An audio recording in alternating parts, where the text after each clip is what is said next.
रानी पद्मावती और अलाउद्दीन खिलजी की कहानी को अक्सर वासना और वीरता की कहानी के रूप से जाना जाता है। चित्तौड़गढ़ के राजा रतन सिंह के दरबार से भगाए जाने के बाद राघव चेतन ने दिल्ली जाकर अलाउद्दीन खिलजी के दरबार में शरण ले लिया था और धीरे धीरे वह सुल्तान के काफी करीब हो गया। उसने इस दौरान रानी पद्मावती की कहानियां अलाउद्दीन खिलजी को सुनाना शुरू किया। रानी के बारे में सुनकर सुल्तान उसे देखने के लिए बेकरार हो गया। इसके बाद वह एक दिन अपने सैनिकों को साथ लेकर चित्तौड़गढ़ के लिए प्रस्थान कर दिया।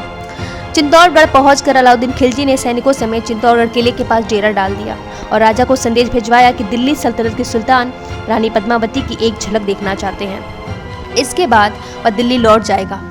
खिलजी के इस संदेश से चित्तौड़गढ़ में खलबली मच गई। राजा रतन सिंह भी असमझ में पड़ गए, क्योंकि राजपूतों की परंपरा के मुताबिक महिलाएं गैर मर्दों के सामने नहीं जा सकती थी। लेकिन राजा रतन सिंह को इस बात की भी आशंका थी कि अगर वो इनकार किया तो सुल्तान उनके राज्य पर आक्रमण कर देगा। इसलिए अपने राज्य और प्रजा को बचाने के लिए राजा रतन सिंह ने सुल्तान का प्रस्ताव मान लिया।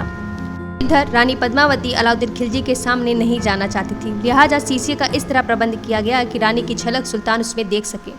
रानी की झलक देखकर अलाउद्दीन खिलजी रानी पर मोहित हो गया। उसने मन ही मन तय कर लिया कि वो रानी पद्मावती को लिए बिना दिल्ली नहीं लौटेगा।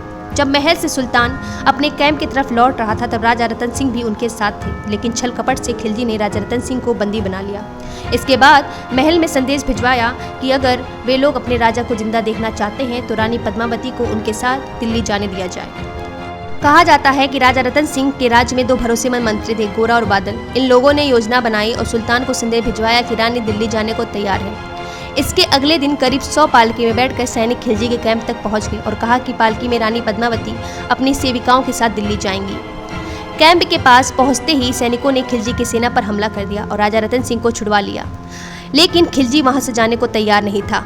उसकी सेना ने चित्तौड़गढ़ जाने वाली पानी रसद की सप्लाई रोक दी। कई दिनों तक किले में लोग भूखे प्यासे रहे। तब राजपूतों और राजा रतन सिंह ने तय किया कि भूखे मरने से बेहतर है कि लड़ते हुए जान निछावर किया जाए।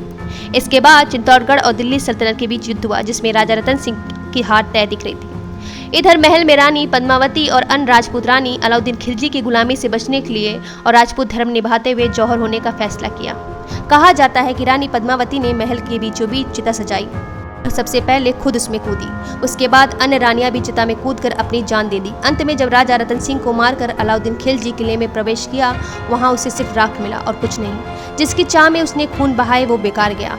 ऐसी इंटरेस्टिंग वीडियो देखने के लिए हमारे यूट्यूब चैनल को लाइक, शेयर, सब्सक्राइब जरूर करें।